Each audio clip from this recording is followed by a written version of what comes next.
오늘은 종려주일입니다.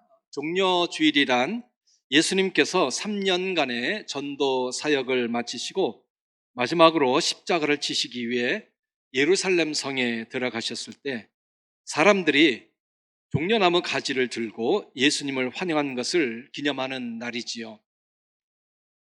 이 종려나무는 야자수의 일종인데 원래는 대추야자라고 해야 더 정확합니다. 성경에는 종려나무가 자주 등장하는데요.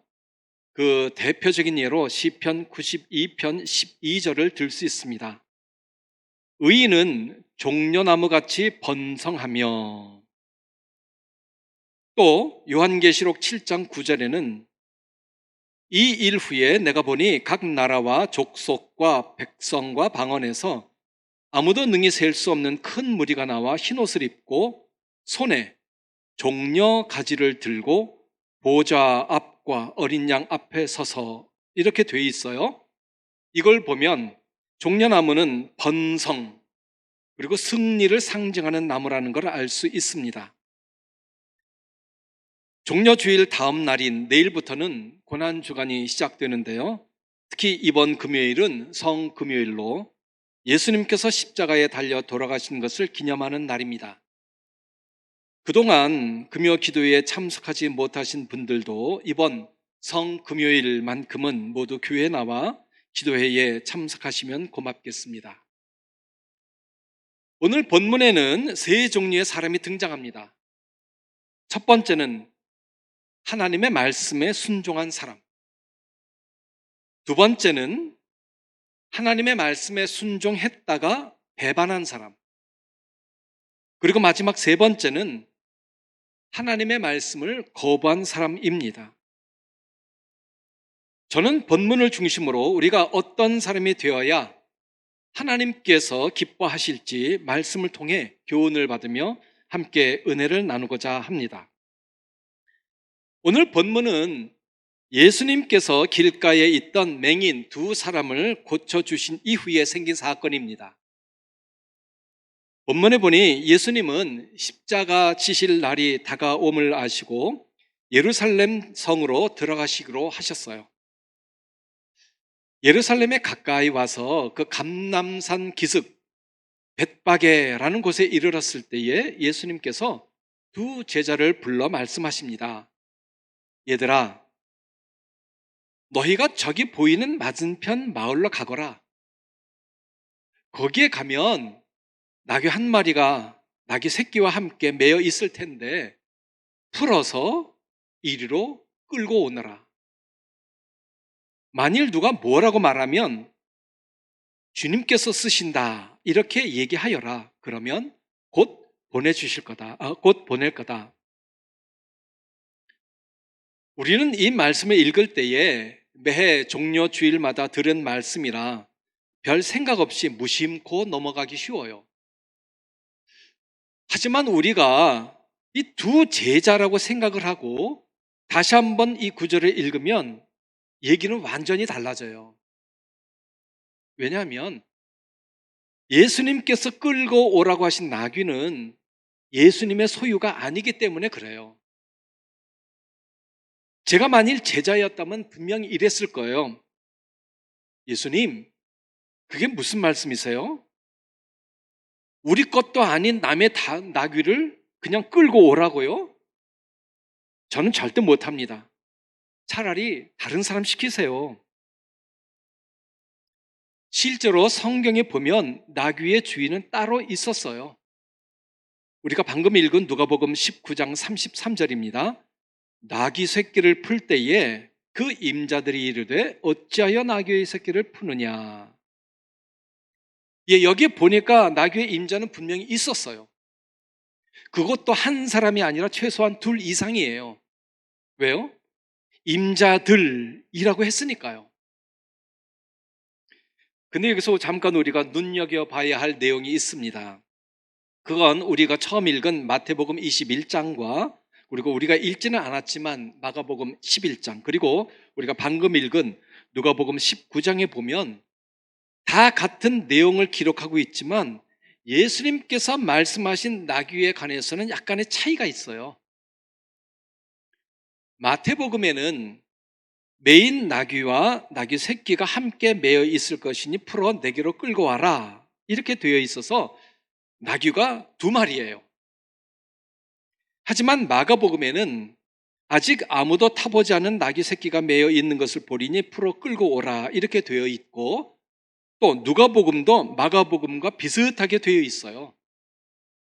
그러니까 나귀가 한 마리만 있는 거죠.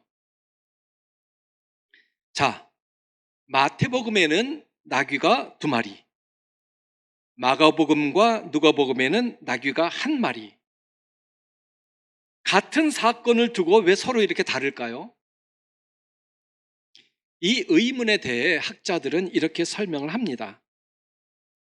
마가나 누가는 예수님께서 어린 나귀 타신 것에 초점을 두고 기록했기 때문에 나귀 한 마리로 기록을 했고, 마태는 마가와 누가의 관점과는 달리 그저 있는 상황 그대로 기록했기 때문에 나귀와 어린 나귀 모두를 언급했다는 거죠.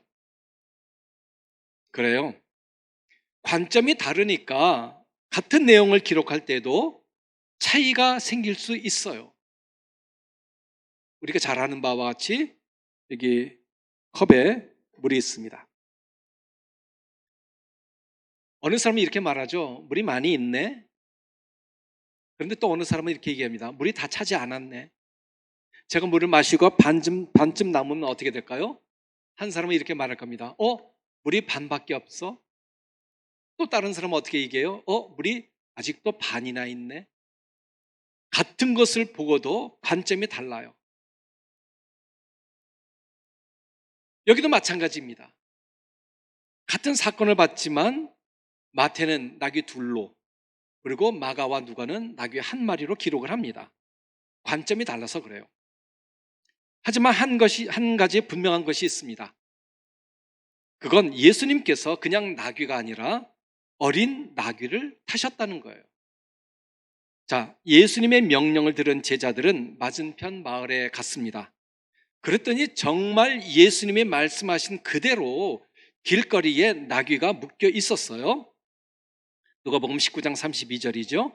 보내심을 받은 자들이 가서 그 말씀하신 대로 만난지라. 말씀하신 대로. 제자들은 예수님의 말씀대로 마을에 갔고, 마을에 도착하자 진짜로 나귀가 매어 있었어요. 자, 그럼 이제 뭐 해야 되죠? 나귀를 풀어 끌고 오면 돼요. 그런데 생전 알지도 못하는 사람의 나귀를 무작정 끌고 와야 하니 이게 얼마나 마음에 부담이 되겠어요. 아무리 예수님의 말씀이기는 해도 자기 나귀도 아닌 남의 나귀를 풀어서 끌고 가는 건 이건 정말 깨름직한 일이에요. 왜요? 절도죄잖아요. 혹시 여러분 가운데 뭐 나귀 하나 풀어 끌고 오는 게 뭐 그렇게 나쁜 일이냐? 나중에 다시 돌려주면 될 것 아니냐? 이렇게 생각하실 분이 있을지 모르겠습니다. 뭐 그렇죠. 잘 쓰고 그대로 돌려주면 되죠. 그렇다면 제자들이 어린 나귀를 풀어 끌고 온 것을 두고 굳이 절도 행각이다 이렇게 말할 건 없을 거예요. 하지만 우리가 그 당시의 상황을 생각해 보면 그게 그렇게 간단한 문제가 아니라는 걸 알 수 있어요.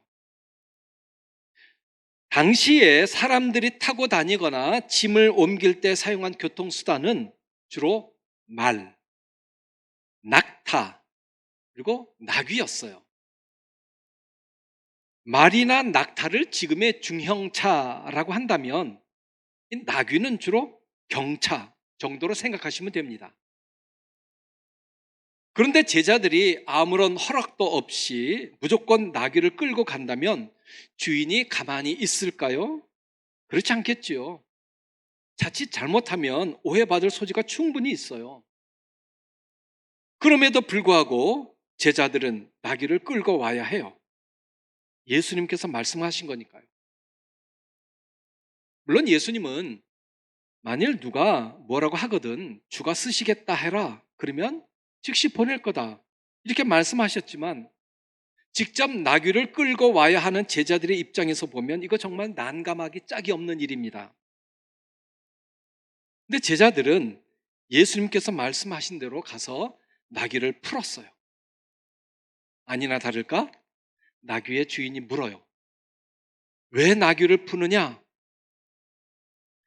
이때 제자들은 예수님께서 말씀하신 대로 대답했습니다. 주님께서 쓰시겠답니다. 그러자 나귀 주인은 아무 말 없이 그냥 허락해 주었어요. 자, 이걸 보면 제자들이 예수님의 말씀대로 했더니 모든 게 그대로 다 잘 됐음을 알 수 있어요. 물론 처음에는 예수님의 명령을 수행하는 게 내키지는 않았겠지만 마을에 갈 때부터 나귀를 끌어올 때까지 그냥 예수님께서 말씀하신 그대로 했어요. 그랬더니 아무 문제 없이 일이 다 해결된 겁니다. 맞아요. 하라는 대로 하면 아무 문제 없어요. 하지만 사람들은 그렇지 않죠. 운전하는 사람들 예를 들어볼게요. 운전하는 사람들 도로에 60km로 달려라. 그러면 60으로 달리면 되는 거예요. 근데 어떤 사람들은 그렇게 하지 않죠? 60으로 달려라 그랬는데 80, 100, 심지어 120으로 달려요. 그러다가 속도 위반에 걸리고 사고 나고 사람이 다치거나 심지어 죽어요. 우리의 믿음 생활도 그래요. 하나님께서 말씀하신 그대로 살면 아무런 문제가 없는데 자꾸 딴 생각을 하니까 문제가 생기는 거예요. 어떤 때는 하나님의 말씀을 들어도 그대로 실천하기가 망설여져요. 왜 그래요? 하나님의 말씀에 자꾸 내 생각을 집어넣고 싶어서 그래요. 왜 내 생각을 집어넣어요? 내 머리로는 하나님 말씀대로 하면 안 될 것 같은 생각이 들어서 그래요. 하지만 하나님께서 원하시는 건 그게 아니에요. 하나님이 말씀하신 그대로 하기를 원하세요. 하나님께서 가라 하시면 가고 서라 하시면 서는 거예요. 하나님은 이런 순종을 우리에게 원하세요. 자, 이제 나귀의 주인을 봅시다. 그럴 리는 없겠지만 만일 나귀 주인이 허락하지 않았다면 어떻게 되었을까요? 그러면 모든 일이 다 틀어지는 겁니다. 그렇다면 아마 제자들은 예수님께 돌아와서 이랬겠죠. 예수님, 되지도 않은 일을 시키셔서 왜 우리가 도둑으로 누명을 쓰고 망신당하게 만드세요? 그런데 나귀 주인은 주님께서 쓰시겠다 이런 말만 듣고 주님이 누구인지 묻지도 않고 따지지도 않고 알려고 하지도 않은 채 그냥 두말 없이 나귀를 내주었어요. 우리가 한번 나귀 주인이라고 가정을 해봅시다. 내가 어느 날 마을 어귀에 나귀를 묶어 두었는데 느닷없이 낯선 두 사람이 가까이 와요. 그러더니 이렇다 저렇다 말도 없이 무턱대고 나귀에게 다가가서 내 나귀를 풀어서 끌고 가려고 해요. 자, 그러면 당연히 이렇게 묻겠죠. 이봐요. 당신들 지금 나귀를 풀어서 뭐 하려는 거요? 이때 그 낯선 사람들이 이렇게 대답을 해요. 주님께서 나귀를 필요로 하십니다. 그럴 때 여러분은 어떻게 하시겠어요? 그래요? 갖고 가세요. 이런 말이 쉽게 나올까요? 안 나올 겁니다. 주님이란 분이 누구기에 함부로 내 나귀를 끌고 가냐고요. 게다가 예수님께서 끌고 오라고 말씀하신 나귀는 아직 사람이 탄 적이 없는 어린 나귀였어요.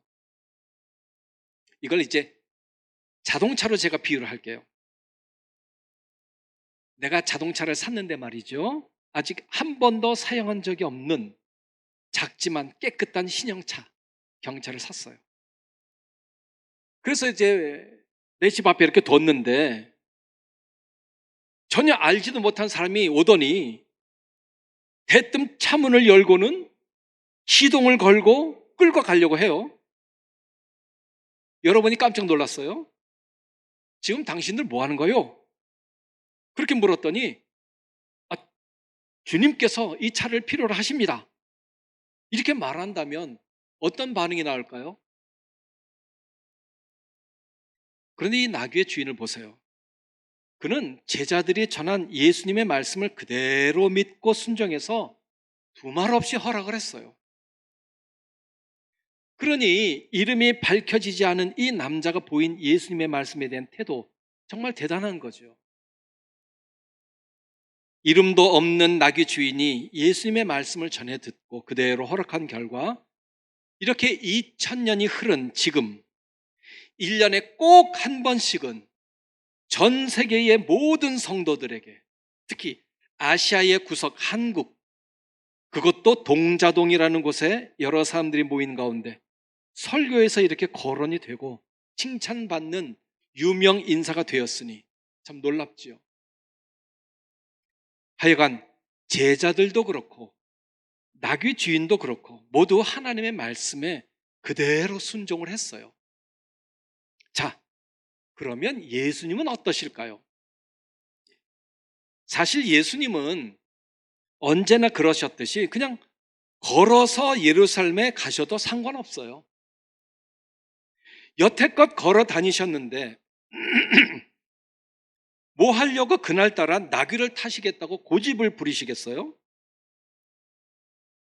성경에 보면 예수님은 배를 타신 적은 있어도 나귀를 타시고 전도하러 다니신 기록은 찾아볼 수가 없어요.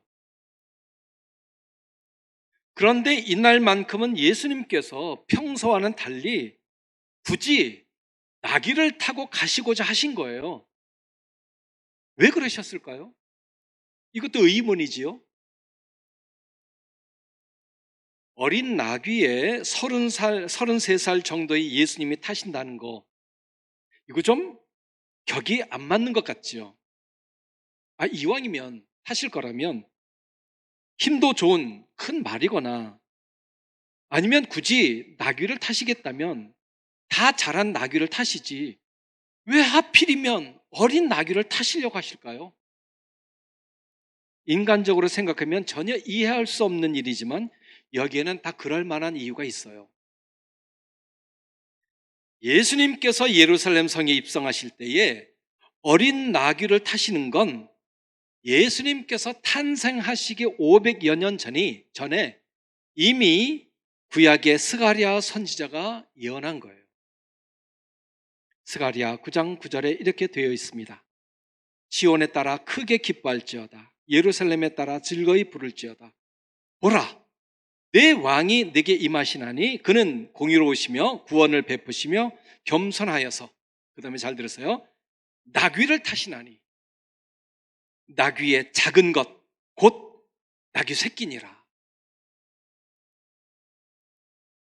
예수님은 구약에 예언된 하나님의 말씀을 정확히 이루시고자 성경 말씀대로 행동하셨던 거예요. 만약에 예수님께서 나귀를 타지 아니하시고 평소처럼 예루살렘 성에 걸어서 들어가시고 그리고 십자가를 지셨다면 구약에 예언된 하나님의 말씀은 거짓말이 되는 거예요. 그러면 하나님은 자동적으로 거짓말쟁이가 되시는 거지요. 하지만 예수님은 성경의 말씀에 그대로 순종하시고 그대로 행하셔서 구약의 예언을 이루신 겁니다. 자, 이제 두 번째로 하나님의 말씀에 순종했다가 배반한 사람들을 봅시다. 우리가 첫 번째는 하나님의 말씀에 순종한 사람들을 살펴봤어요. 이제 두 번째로 하나님의 말씀에 순종했다가 배반한 사람들, 이 사람들을 봅시다. 예수님께서 제자들이 끌고 온 나귀를 타시자 제자들은 자기의 겉옷을 나귀 위에 걸쳐두었고 많은 사람들 역시 자기의 겉옷을 벗어서 이제 길에 폈습니다. 또 푸른 나무 가지를 꺾어서 길에 깔기도 했어요. 그러면서 예수님을 앞뒤로 에워싸며 환호를 했습니다. 여러분, 얼마나 많은 사람들이 모여서 환호를 했는지 우리는 알 수 없습니다. 그러나 문맥을 살펴보면 상당히 많은 사람들이 모였던 것만은 분명합니다. 왜냐하면 요한복음 12장 12절에 보면 그 바로 다음 날이 유대인의 큰 명절인 유월절이에요. 그래서 이미 많은 사람들이 예루살렘에 모여 있었다, 이렇게 기록이 되어 있어요. 여러분들이 다 아시는 바와 같이 유월절은 이스라엘 백성이 모세의 인도하에 애굽을 탈출하기 전에 양을 잡아서 그 피를 문설주와 인방에 바름으로 죽음을 면한 날이지요. 이스라엘 백성은 양의 피를 발라 죽음을 면했지만 애굽 사람들은 한 사람도 예외 없이 모두 다 장자를 잃었어요. 심지어 가축까지도 다 처음 난 가축들은 다 죽었습니다. 이후부터 유월절 행사는 우리의 추석이나 설날처럼 이스라엘 백성들에게는 굉장히 큰 명절이 되었어요. 그래서 이스라엘 사람이라고 하면 모두 다 유월절을 지켜야 하기 때문에 예루살렘에 다 모인 거예요. 엄청나게 많은 숫자가 모인 겁니다. 그런데 그 사람들이 예수님께서 성에 들어오신다는 말을 듣고 예수님을 맞이하려 나갔어요. 그리고는 자기들의 겉옷을 펴고 종려나무 가지를 꺾어서 흔들면서 예수님을 환영했죠. 호산나 다윗의 자손이여 찬송하리로다. 주의 이름으로 오시는 이여 가장 높은 곳에서 호산나. 누가복음에서는 찬송하리로다. 주의 이름으로 오시는 왕이여 하늘에는 평화여 가장 높은 곳에는 영광이로다. 이렇게 기록하고 있습니다. 여기 호산나라는 말은 우리를 구원하소서, 이런 뜻으로 구원에 대한 간절한 간구를 표현할 때 쓰는 말이에요. 그런데 나중에 이 말이 승리의 기쁨, 환호의 의미가 들어간 말로 변하면서 일종의 구호가 됐어요. 그래서 다윗의 자손이가 호산나 이렇게 외치면 메시아 만세, 우리를 구원할 구원자가 오셨다다 만세, 이런 뜻이 되는 거예요. 그런데 여러분, 하늘에는 평화요 가장 높은 곳에는 영광이로다, 이렇게 사람들이 외친 말을 보면 어디서 많이 들었던 말, 이런 생각이 들잖아요. 이 말은 예수님께서 탄생하셨을 때 천사들이 찬송한 거예요. 지극히 높은 곳에서는 하나님께 영광, 땅에는 평화. 그죠? 예수님께서 탄생하셨을 때 제자들은 이 찬송을 통해서 예수님이 구원자이심을 사람들에게 알렸어요. 자, 그런데 예수님께서 이제 십자가를 지시러 예루살렘 성에 들어가실 때는 천사들이 아니라 사람들이 모여서 예수님이 구원자임을 알리고 있어요. 하늘에는 평화요 가장 높은 곳에는 영광이로다. 이 말은 이제 사람들이 하기 시작했어요. 그러므로 예수님의 탄생부터 죽음에 이르기까지 예수님은 구원자라는 사실이 사람들에게 알려지는 거죠. 하지만 우리가 다 알듯이 이렇게 열렬히 예수님을 환영했던 사람들이 나중에는 변심을 하여서 예수님을 십자가에 못 박으라고 소리를 칩니다. 이들은 처음에는 예수님을 구원자로 환영했지만 이내 바리새인들의 선동에 휘말려서 예수님을 배반하고 예수님을 십자가에 못 박으라, 이렇게 외친 거예요. 한마디로 하나님의 말씀에 순종했다가 배반한 사람들이죠.